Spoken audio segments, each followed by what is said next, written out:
Urban Community Action News, where you can witness those who are making a positive difference in the changes in our communities. Today, we're going to have the Urban League, Fort Wayne Local Urban League, and they're going to be discussing some of the things that they're doing in the community to make those positive changes. My name is Keith Mitchell. I'll be hosting you, and we'll start out with talking to the Urban League's director, Mr. Jonathan Ray. Thanks a lot, Keith. I'm glad to be here. Just briefly, I want to talk about where the Urban League came from and where we're at right now. The Urban League was established 100 years ago, really more than 100 years ago, 1910 nationally, and 90 plus years here in Fort Wayne. And then and now, the focus was on housing and urban development as well as employment. Our Urban League has a strong and very vital employment program. We're a HUD certified agency, and we emphasize education in all of the services that we provide, whether we're talking about our adult population, our youth population, with our after-school programs and our charter school. The Urban League is about creating a transformative change. Okay. So when we do that, what we're doing is we're creating a difference from where you are now and where you will be later. So that's, in a nutshell, the Urban League is about empowering communities and changing lives. And how you do that is by creating an atmosphere where people can change their lives. Okay, great. Now, I'm familiar with the Urban League, but now how is it that people can learn about the Urban League as far as, I don't know, some people have asked me, well, where's the Urban League? And I know that the Urban League has chapters in most major cities. And so what are some of the things you're doing to reach out to the community to inform them as far as what you're doing? Well, the majority of our services are free. And by the way, there's 95 different urban leagues across this country in about 40 different states. Wow. So it really have in fact, it is the largest primarily African-American run social service agency in the country. So that's what the Urban League is nationally. Okay. And your question as it relates to, how do we build our brand in Fort Wayne? I mean, there are people that are familiar with what the Urban League does, but we try to do shows like this and put stuff in the paper and let people know that for the most part, our services are free. They can come and they can get job coaching, resume writing, look at the jobs that are on our job board, whether it's a virtual job board, which is online, or in our office. They can leaf through the job board postings right there in our facility. Okay. So in addition to the youth services that we provide the community. Right. Well, that's great. I'm going to give you an opportunity. I see you have your staff with you, and I know that they work with some of your programs, and we'd like to just get some detail if you can go ahead and introduce them or allow them to introduce themselves. Why don't I start with Antoinette Francher Donald? She's our research and program development director. Okay. Hi. How you doing? Wonderful. My job is to be an advocate in the community. I also work with the programs that are at the Urban League. And our programs are employment department, the housing department, youth services, and also early childhood literacy. So I'm a liaison in the community. I work with the various departments to get the message out what we're doing. Right. I spend the majority of my time working with the other directors in the various departments. Recently, we went on a in-home visit with our Read and Rise program, which is early childhood literacy. We know the foundation for self-sufficiency comes through literacy. So the Urban League knows we have to start young. We went on a home visit with a TV station, a local TV station, and we're spotlighted. And we want people to know that the program is free and it's out there. If your income is $25,000 or less, and you are located in the southeast quadrant of Fort Wayne, we encourage you to call 741-3100. Lisa Jones, who is the coordinator, will do 10 free home visits. The children will get a book with each visit. At the end, the children will also be awarded a Build-A-Bear, and they'll also earn a certificate for going through the program. Lisa does a pre, mid, and post test to see where the child is, and at the end, she can assess if the child will be ready for kindergarten.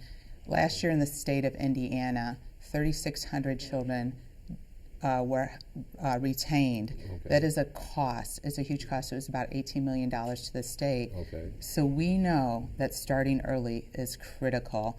So we want to let the community know that we're there for them and to please give us a call. We'd love to come in-home visits and serve them. Okay. I also work with our youth services department. Our youth services department has free after-school tutoring.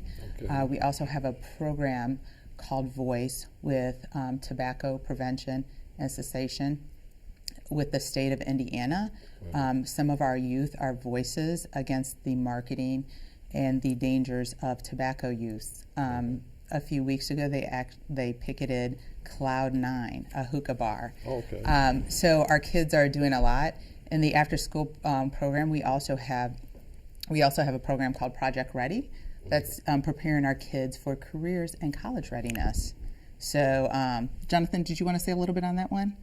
Project Ready is a program that focuses in on making sure kids are ready for life after high school. Right. So, many times you find kids that graduate and don't know what they're going to do, and they end up getting in trouble or wasting a large part of their life because they're not focused. But from 6th grade through the 12th grade, as the kids work through each module, they know where they need to be. What kind of classes do I need to take if I want to go to college? Okay. Where my focus should be if I'm planning to go into the skilled trades. So what Project Ready does is get kids ready for life. Wow, that's good. And I've had a question, and I guess that question could also apply to the Project Ready? Project Readiness program. But with the Ready to Read, is that the?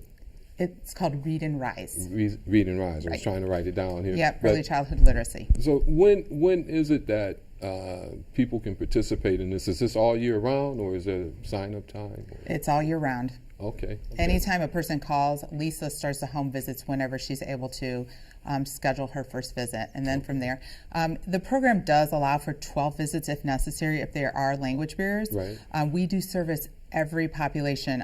She recently finished home visits with some of her clients are Latino and non-English speaking, Right. and so the young boy who was in the program, his family received 12 visits, but the pre and post test is amazing. He is now ready for kindergarten. Wow, that's really good, and that's one of the things we like to emphasize here on this show is how people can get involved and how they actually are involved in making the community stronger. And I know empowering the community is what the Urban League does, and so we do want to discuss those things, and we want to encourage people to not only come out and support the Urban League, but to support other organizations as well as the Urban League. And we know that the Urban League also does that because, from what I understand, you network through some of your programs on referral basis.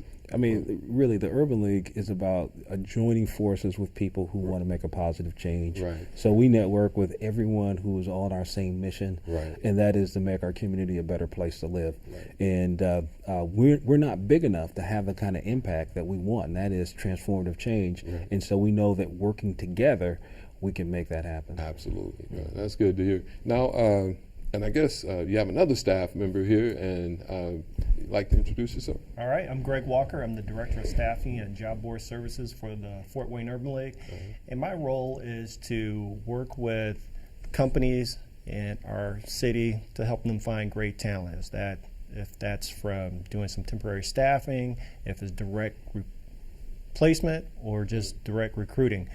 And on the flip side, it's also working with the job seeker and trying to get them in the career path that they're seeking. Right. So it could be individuals who are underemployed, unemployed, who are just looking for better opportunities. So in the midst of that, I work with Rufus Hamilton. He's my counterpart, and we work great as a team doing the career workshops, doing the financial literacy, because, when you're looking for a job, there's a financial crunch that people are under. So it's talking them through, hey, having a budget, Right, right. okay, developing your resume. And again, a part of the resume is we work with individuals to kind of brushing up and making that resume look really nice for any potential employer. Right. And then just walking through the steps they need to get employment. So if you've been out of work for a while hey, you need some help on, hey, this is what employers are seeking. Hey, they want you to be on time for your interview. Right. We want you to dress professionally for the job that you're seeking. Right. Walking through doing some job coaching. Or if you've been out of work for a while or worked for the same employer for 15 years, you haven't interviewed in a while. Hey, let's go over some behavior-based interview questions so you don't stumble in the interview. So whatever we do is we're trying to help people prepare for success and getting the job. If you're not working, getting the job and finding the job is your job. So whatever we can do to be a strong partner for those people seeking work, that's what we'll do. And we'll work hard for the employer, hey, making sure we find the right fit for the company. And in the midst of that is also looking for those individuals who are looking for, the building trades. We partner with an organization, for apprentice program. So some people, they'll go try to, do a 2-year training program to learn the trade so they can provide for their family. So if it's industrial work, we'll help those individuals. So we work with a broad group of employers to make sure we can help a broad group of individuals. And I like to also add, some of those employers are Fortune 500 corporations. I saw where you had something with Pepsi earlier this year, I think. Yep, we had a hiring event for Pepsi. So they utilized the services of the Fort Wayne Urban League. We helped market the event, and we're able to work closely with them on what their hiring needs are. So they hired individuals for merchandising roles, for driving roles, for warehouse. So it was a great relationship. So it was an all-day hiring event, and we were able to help them get all their hiring done on that particular day. So we'll work with anyone who's willing to work with us. And our goal is to help people find jobs and help companies find great talent. So we think we have those resources, and we look forward to partnering with other companies in the future. PepsiCo alone, how many jobs does that represent? That represented close to 25 jobs. Wow, that's So local jobs here. Local jobs. Okay. So it was a great opportunity, and they were very happy with the results. Right. Well, that's good, and I'm glad you mentioned that, Jonathan. I wanted to ask you to tell us about some of those numbers. I was really impressed, someone who got an opportunity to witness some of the numbers and that you've done in these programs. I don't know if this is a time. Sure. If you think about our 2013 numbers, when you look at, I told you we were a certified foreclosure agent of HUD. Right. So one of our primary roles, along with financial literacy, is to make sure that people can stay in their own homes. Right. One of the biggest things you need in life is you need food, shelter, and without those things, you're going to have a difficult time making the transition. Right. So we kept 251 people away from foreclosure, having more than a $25 million impact on our community alone just with those numbers. Wow. We put 161 people in living wage jobs, that meaning $13 an hour jobs. Right. That alone, not counting how much, that's only their salary, is more than $4 million that the Urban League is responsible for bringing into our community in 2013. Wow. So those are some numbers. And then in terms of our youth services, we served more than 1,000 kids last year in Urban League related programs, whether we're talking about after school programs or specifically talking about programs like Project Ready and others. Oh, okay. Now, what is your staff, your total staff over there in terms of number? We have about 12 full-time employees, and then we have another 14 to 15 contracted or part-time. Right. Okay. And I'm asking you these questions. I also wanted to talk with you about the diversity, because I know most people, when they think of the Urban League, you think of the inner city, and so then you think of a particular group of people, ethnicity or whatever, or based on along the lines of what I said, their economic background, as far as you look at the disadvantage and you say Urban League because the programs are free. But can you tell us a little bit about that? Sure. I mean, the Urban League, for the most part, you say urban, and it is metropolitan. I mean, that's what we serve, a metropolitan area.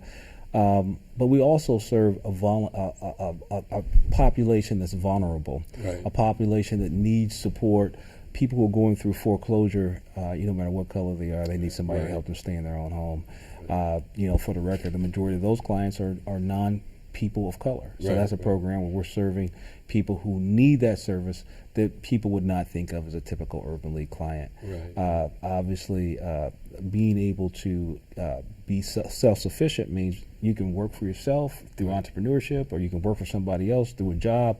Right. But all those things are key and critical to self-sufficiency. And again, that has no color or creed. It just is what it is. Right. So it's on an as needs basis. If you need the service, yeah, and I found that interesting because, again, well, me personally wanting to make a difference as well in the community, you realize that old cliche, a chain is only as strong as its weakest link. So when you think about people, you can't just categorize people based on those things. And so I think that's a real important point to point out, not with just the Urban League, but other organizations, how we have to work together to make our community I mean, stronger. we're really about how do we make our city stronger Right. as an urban community. And that means that we can't have any part of it that's weak, like you said, the weakest link, because it'll bring everything else down. Absolutely, absolutely. Well, man, I see you have some brochures here, and you do have the information that we talked about. I wanted to let the public know that these numbers and what the Urban League is doing, you can come in and see for yourself some of these positive things, but more. You can look online. Right. Our website is fwurbanleague.org. Okay. One thing I want to let the community know is that we are having our second annual masquerade ball the 31st of this month at Okay. Orchard Ridge. It's a great opportunity for the community to come out. You know, if you're like me, you want to have a mask on when you dance, so nobody can recognize you. But this is a great time. It only costs $50, and you'll have a time of your life. Okay, now what is the date on that again? It's May 31st. May 31st? Okay. And I would just like to let the audience know as well, with summer upon us, we do have a summer academy that is free for students in first grade through 12th grade. Right. We will be working with Science Central and other organizations in the community Okay. on the STEM side to Right. help prepare our kids for the sciences and the technician and math and engineer. So we encourage parents to sign their kids up for that program. Okay. It's another venue if parents are looking to get their kids involved in something this summer. Right. So I'd like to let the parents know they can call us at 745-3100 to sign up their kids. Okay, thank you. I guess one of the things that I also wanted to get in, the Urban League is doing wonderful work. I can say that from my personal observation. But one of the things that I know when we want to do good work, we oftentimes are met with challenges. And so what are some of the challenges that we can discuss here and get support from the community as far as overcoming those challenges? Well, one thing that people can do is each person out there in the community can become a member of the Urban League. Oh, okay. The membership is easy to do, and then it shows that you are in support of the things that and the challenges that we're facing in our community. A single membership is just $30, and a family membership is $50. Okay, and that you mentioned that, what does a membership do once a person becomes a member of the Urban League? How does that help the community? How does that help them? What are some of the things that they can look forward to seeing as far as their Well, support? one of the things that it does is it allows our programs to be free. Right. So when people come in and they need somebody to help them with job coaching, they need somebody to help them with resume writing, Right. we have the financial fortitude to be able to provide that service. Right. Because you have to have an individual who's able to relay that information in order for it to be delivered. It also allows for our after-school programs to be free. It allows for our services, for the most part. There's only one service that we charge, and that is we have an entrepreneurship class that we charge the participants to participate in. Everything else is free of charge. Okay. I was thinking, I did the math on that, $30 a year for a membership. Is that something like 30 cents a day? And when you think of the impact that it has on some of the lives, I had an opportunity to witness testimony from one of the kids. I don't know if that was on your website, but I did get a chance to witness the child explaining how the Urban League had made a difference in their life. So when you think about some of the things that we can invest in, 30 cents to make a difference in not only the child's life, but your community. I like to encourage people as well here to support in any way that they can. And again, not just the Urban League, but programs, organizations that are making a difference in our community. Yep, and as Jonathan mentioned about our website, people can go, if you're a job seeker or an employer and you're looking for ways to find out what companies are hiring, going to our job board, you can find open positions, and also companies who want to post their jobs on our website, they can go to fwurbanleague.org and also look at the jobs that we have and also make a request to post any open positions on our job board so we can, broaden the reach of the people that we help. Okay, great. And well, in closing, let's see, we have a few minutes left here. Is there anything that you like to tell the public, Jonathan, your staff, anything that maybe I didn't cover? And again, the objective is to share what you're doing actively to make the community different.